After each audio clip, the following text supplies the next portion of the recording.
Naku po, nag-request na naman si Jusawa ng ating ginataan. Yes, mga kalangga, ito nga po nagluto tayo ng ginataang tahong dito with gulay. Kaya this is it, let's go. At yan nga po, naggisa na nga po tayo dyan. Pinagsabay-sabay ko na nga po yung bawang sibuyas, luya. At kapag okay na, ilagay na natin yung mga tahong. Yes, mga kalangga, take note, malinis na nga po yung tahong natin dyan. At tinanggal ko na nga po yung mga shell.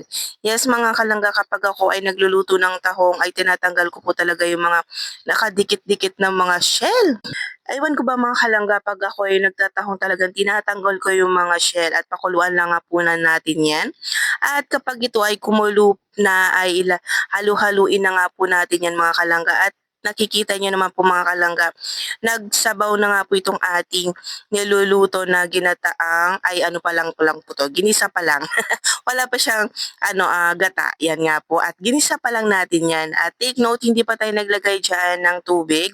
Yung katas ng ating tahong ay kumulo-kulo siya. Yes, mga kalangga. At ito pa lang, dyan pa lang tayo maglalagay ng gata. At yun nga po, nangangabulol-bulol pa tayo. Yan nga po. At ito na nga po yung ating ginataan na talaga.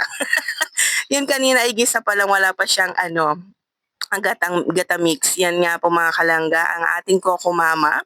At yan nga po, halo-halo lang po kapag ito ay kumukulo na, syempre para magpantay-pantay yung luto ng ating niluluto na ginataang tahong at yung ating mga kalabasa para hindi ito ay malata. Yes, mga kalangga, at yan nga po, maglagay tayo ng konting pampalasa at halo-halo lamang po mga kalangga. Yan nga po, ito pala ay yung ating ginataang um, tahong na may maraming gulay. Yes, mga kalangga, assorted na gulay nito. Ewan ko ba, na-request ng ng ng aking jusawa. Ba't pinamimigay ko? Yan mga kalangga ng aking jusawa, itong ating nilulutong ginataan.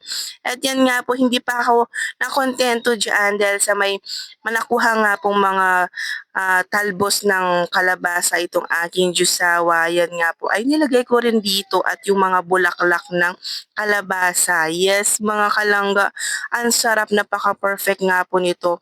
Kaya lang ang pagkakayon nga po, meron pa siyang talbos ng kamote. O di ba? At hindi pa ako makukontento nito kung hindi lang po oras nito ay lalagyan ko pa siya ng malunggay. Yan nga po, grabe mga kalangga. At tikman lang po natin yan kung ito ay okay na sa ating panlasa. At ang mali ko dito mga kalangga, kapag nagluluto kayo ng tahong ay tikman nyo po muna banda sa huli, sa last part ng inyong niluluto, kasi naglagay ako ng konting patis dito ay ano na pala siya, maalat-alat na yung tahong. Yes, mga kalangga, wag po muna kayo maglalagay ng patis. Di baling matabang, wag lang sosobra sa alat or maalat itong ating niluluto. Yes, mga kalangga, kaya this is it. Ito na nga po yung ating ginataang tahong with gulay. Yes, mga kalangga, kaya comment na po kayo dyan sa ating comment section kung hanggang saang lugar po kayo at pa-shoutout ko po kayo sa next vlog ng ating mini vlog sa ating pagluluto. Thank you for watching mga kalangga. Ingat. Bye-bye!